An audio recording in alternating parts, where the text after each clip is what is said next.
Today I'm going to be talking about how Great Britain and its allies, primarily America, also known as Babylon, are going to fall, will be destroyed in these latter days.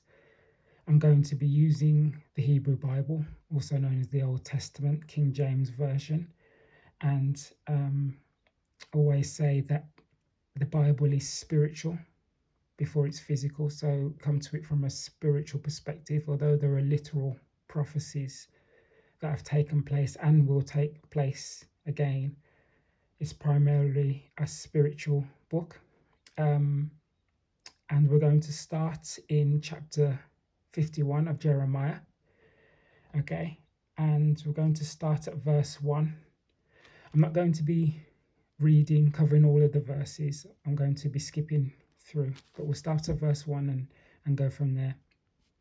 Thus saith the Lord, behold, I will raise up against Babylon and against them that dwell in the midst of them that rise up against me a destroying wind. Okay, so God's going to raise up a destroying wind against modern day Babylon. That's straightforward. And will send unto Babylon fanners, also known as spoilers, invaders, that shall fan her and shall empty her lands, for in the day of trouble they shall be against her round about. Okay, so straight away we're getting the drift of where this is going. Verse number 4. Thus the slain shall fall in the land of the Chaldeans. Okay, the Chaldea was a small country located in Babylonia back in the day. Modern day Chaldea is Great Britain.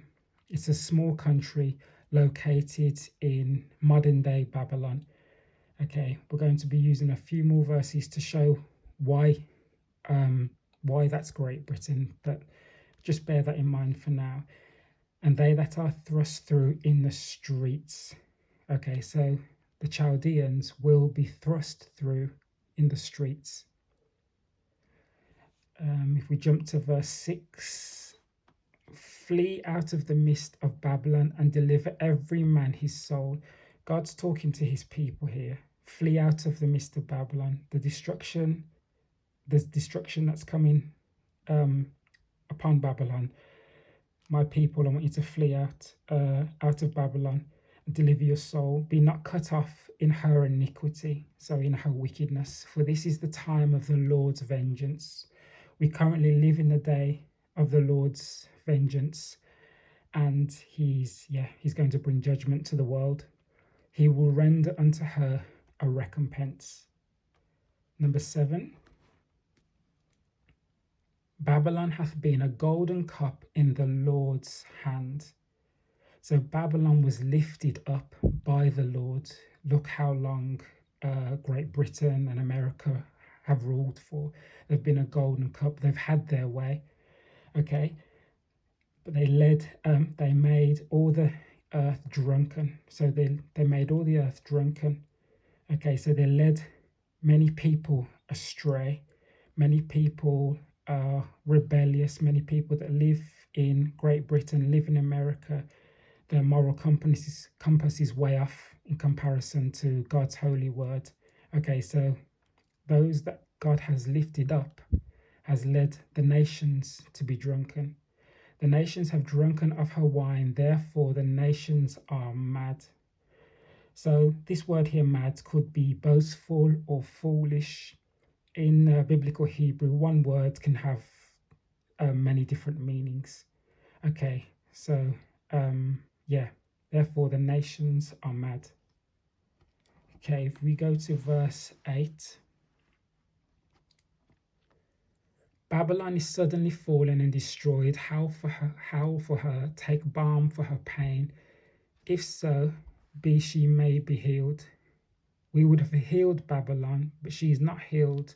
Forsake her, and let us go everyone into his own country. We would have healed Babylon, but she's not healed. Okay, she's destroyed. So reiterating what we read in the first verse, destruction upon Babylon. If we skip now to verse 13, Okay. O thou that dwellest upon many waters. Okay. So we have over here, when we were speaking about Chaldea, the Chaldeans, a small country located in Babylonia. And I said to you, the modern day Chaldea is Great Britain, a small country located in Babylon. Here we have, O thou that dwellest upon many waters. Now, many people say that America is Babylon, and it's on Team Babylon. So there's Britain, America, and I'm not sure of what other nations God sees fit to regard as Babylon, but certainly Britain and America. But we're focusing on Britain here. Now, this can't be America, O thou that dwellest upon many waters. Why? Well, America has the Atlantic, the Pacific, and the Gulf of Mexico on one side. But then if we look at Great Britain, it has the Celtic Sea, it's surrounded by the Celtic Sea, the Irish Sea, the English Channel, the Atlantic Ocean, and the North Sea. So, as I said, we're looking for a small country in Babylon that dwellest upon many waters. Okay, so we're definitely homing in on Great Britain. Now, it has to be abundant in treasures. That's clarification. If you know anything about the British Empire and history, it's abundant in treasures. Thine end is come, and the measure of thy covetousness. To covet is to desire what belongs to somebody else. Okay, so it's dishonest gain, basically. So this here, verse 13, clarifies that we're speaking about Great Britain. I'm going to go to verse 17 now. Okay. Every man is brutish by his knowledge. Every man is a fool by his knowledge. Okay, those that are in Babylon, speaking about the inhabitants of Babylon. Every found is confounded, is confused by the graven image. This is important. For his molten image is falsehood, and there is no breath in them. So, those that are leaning on the graven image is the God of America, the God who the Americans pray to, the God who the British pray to. It's the same God. Okay, I'm talking about the majority of people. So whoever the God of America and Britain is a graven image. This is really important. Okay, so every man is brutish, foolish by his knowledge. Every founder is confused by the graven image. They are led astray.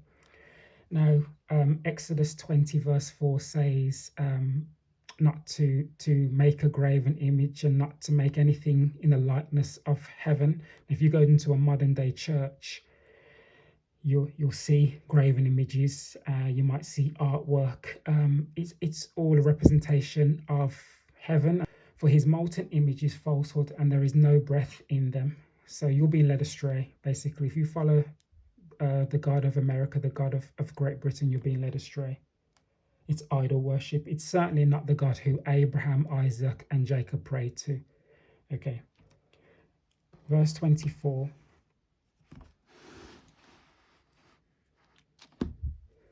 And I will render unto Babylon and to the inhabitants of Chaldea.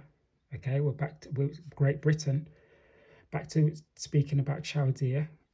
All their evil that they have done in Zion in your sight, saith the Lord. Behold, I am against thee, O destroying mountain. So Britain ruled, Great Britain. It ruled for a long time, and it was made up of many nations, the Commonwealth. Okay. America is the modern day superpower. So God is really specifying now who he's talking about. So behold, I'm against the destroying mountain. He refers to Great Britain and America, but primarily Great Britain we're talking about here as a destroying mountain, saith the Lord, which destroyeth all the earth, and I will stretch out my hand upon thee and roll thee down from the rocks, and will make thee a burnt mountain. Now bear this in mind here, the word burnt, okay, because we'll make reference to that as we go along. Verse 28, prepare against her the nations with the kings of the Medes, the captains thereof, and all the rulers thereof, and all the land of his dominion. Here, God is telling you exactly who he's sending against Great Britain.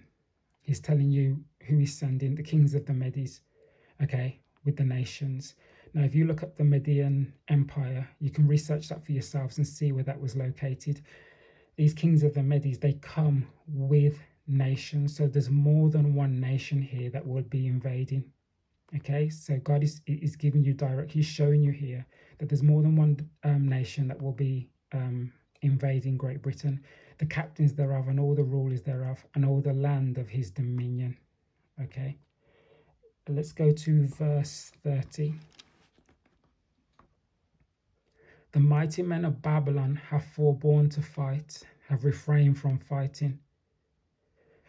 They have remained in the holds, their might hath failed. Okay, this might be surprising to some because we have this sense of if anybody invades Great Britain or America, we'll fight to the death and our men are ready to go. But something overwhelming must have taken place here, must be taking place for God to say the mighty men of Babylon have forborne to fight.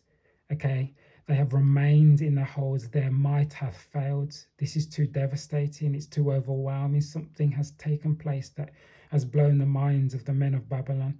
They became as women. They have burned her dwelling places. We see that word again, burned, like I said about the burned mountain. Her dwelling places, her bars are broken. Let's go to 31. One post shall run to meet another, and one messenger to meet another, to show the king of Babylon that his city is taken at one end. Okay, to show the king of Babylon. Now, my belief is this is a literal king. Okay, so king of Babylon. So if we focus on Great Britain, the current king is King Charles III. Now, my personal belief is this doesn't take place when he's king. It doesn't take place on his watch. My personal belief is that it gets progressively worse while he's king, but that it takes place after his kingship. I think everything's going to be leading up to what takes place when King Charles III is no longer king. Okay. If we go down to, we'll go to the next verse. And that the passages are stopped and the reeds they have burned with fire. Okay, so we're getting the message now. This is the third time it's mentioned, burned again. So we know that there's going to be great destruction. And the men of war are affrighted. I'm going to skip now to verse 40. I will bring them down like lambs to the slaughter, like rams with he-goats. Now, this is an interesting choice of words that God uses here. Lambs to the slaughter. You can find the same wording in the New Testament, Acts chapter 8, verse 32. But that's actually lifted from, and we'll go to it now, from Isaiah 53. This is who New Testament believers believe was their Messiah. Okay, they cling to Isaiah 53. This wasn't their Messiah, but they believe it was. Okay, then let's imagine that it was. He was oppressed and he was afflicted, yet he opened not his mouth. He is brought as a lamb to the slaughter. Now, although that was not the Christian Messiah, if you believe it was, if you believe that was your Messiah, well then you yourself can expect nothing more than to be brought as lambs to the slaughter in the same way as your Messiah was. Okay? It relates to number 17. Confused by the graven image. Confused by the God of Babylon. Confused by the God of America, by the God of Great Britain. Numbers 23:19. God is not a man. He has never been a man. He's not a man. He will never be a man. Malachi 3:6 says God does not change. Okay, so you're worshipping, you're seeking after a graven image. And it's reiterated here, I will bring them down like lambs to the slaughter. if we go to verse, okay, yeah, we're going to go to 42 here. The seas come up upon Babylon. She's covered with the multitude of the waves thereof. Her cities are a desolation, a dry land, and a wilderness. Now, when I first read this troubled me, because I was thinking, how can the sea come upon Babylon? How can it cover the land, completely overwhelm the land? But at the same time, the cities are dry, a desolation, a dry land, and a wilderness. Okay, and God helped me to understand, put it that way, help me to understand that this happens after this. So verse 43 takes place before verse 42. So in England, there's been floods. When it rains heavily, there's floods that cause devastation to many homes and a lot of land in the country. That is getting progressively worse. Storms are more frequent than they ever were. Okay, so this point here, the sea has covered Babylon. The sea has covered Great Britain.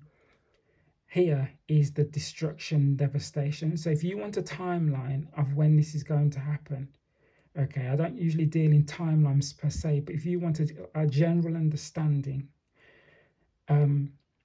Britain will not be covered with water before it's invaded.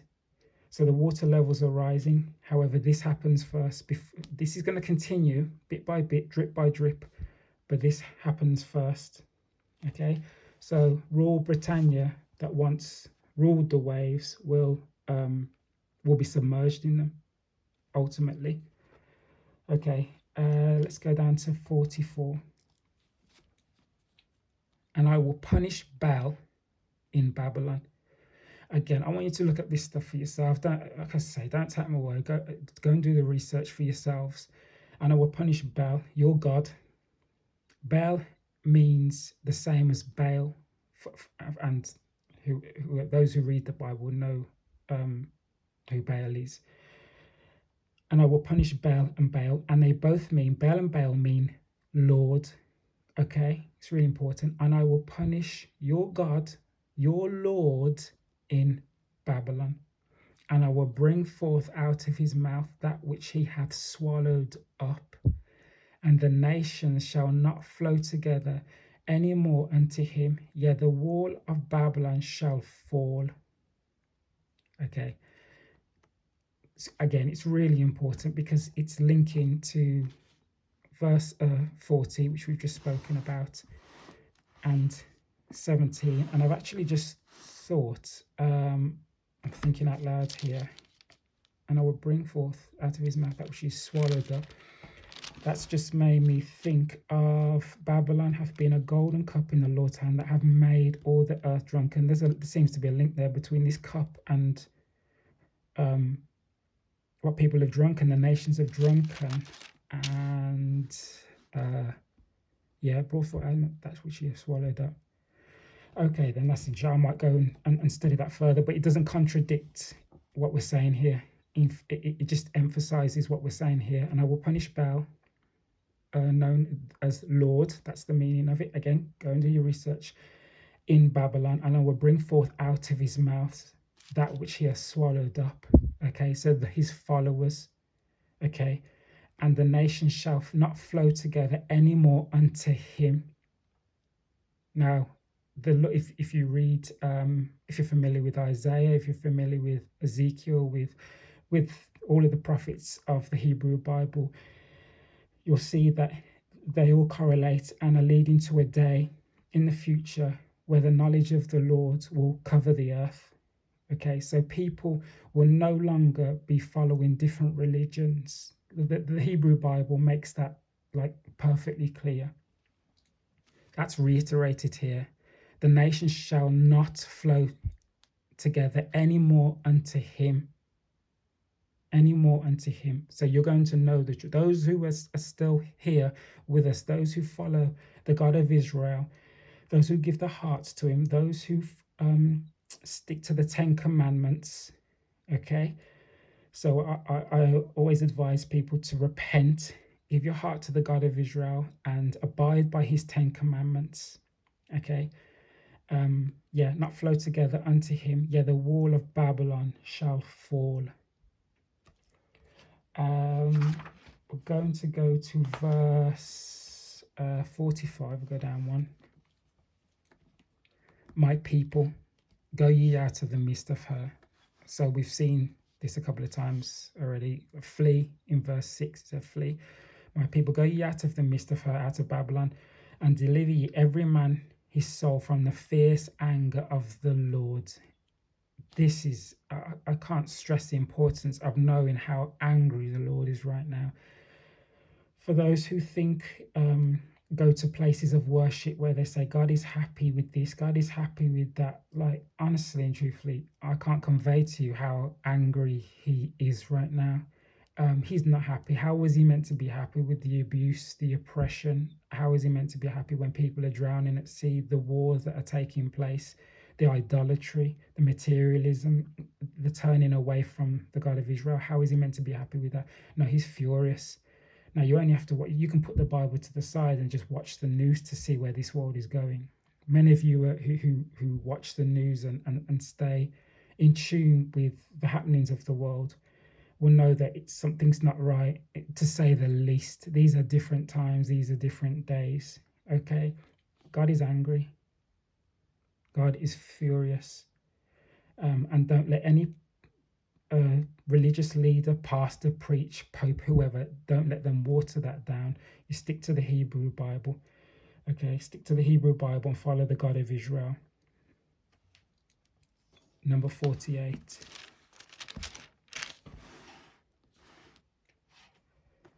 Nearly there now.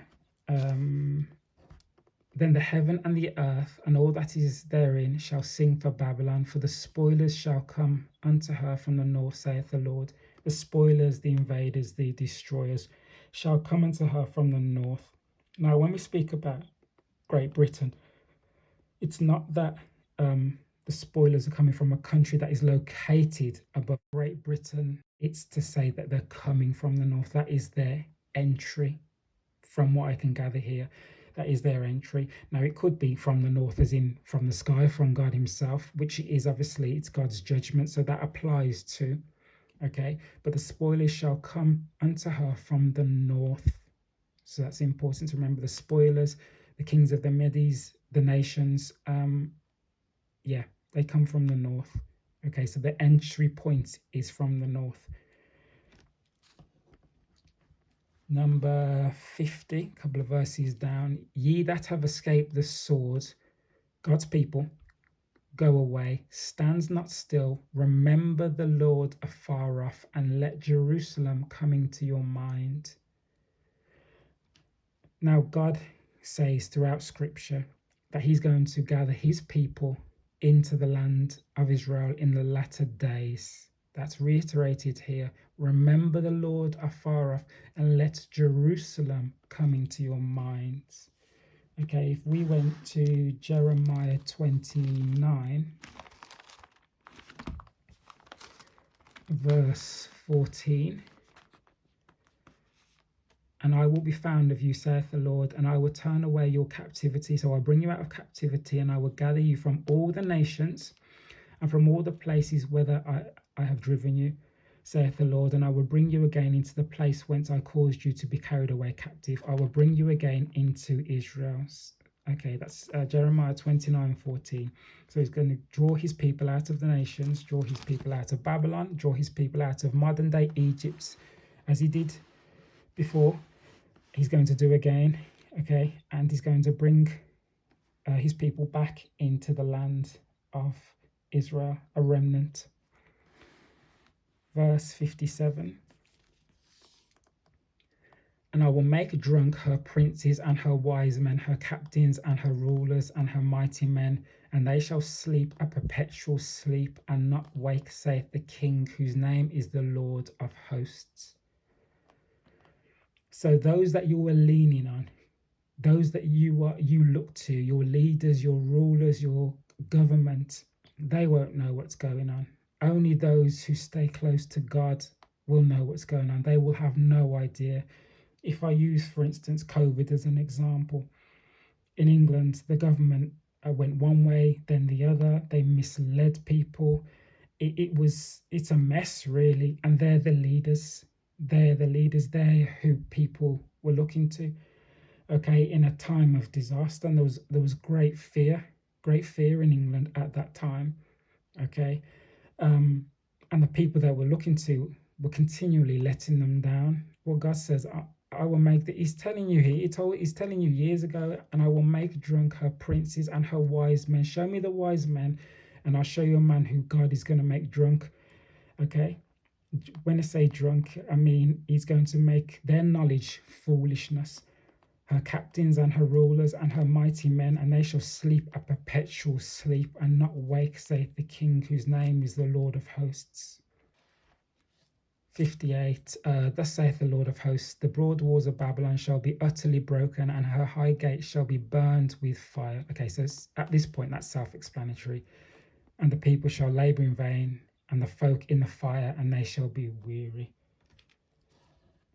If we go to verse 62, last verse. Then shall thou say, O Lord, thou hast spoken against this place, against Great Britain, to cut it off, that none shall remain in it, neither man nor beast, but that it shall be desolate forever. Okay, so it's be desolate forever. So once it's invaded, it's a dry land, it's a wilderness, and then the water covers the land. Now again, read this for yourself. Read chapter 51 for yourself. Study, pray, fast, lean on God to guide you, to direct you. Don't, as I say, don't take my word for it. And again, repent, follow the 10 Commandments, and give your life to the God of Israel.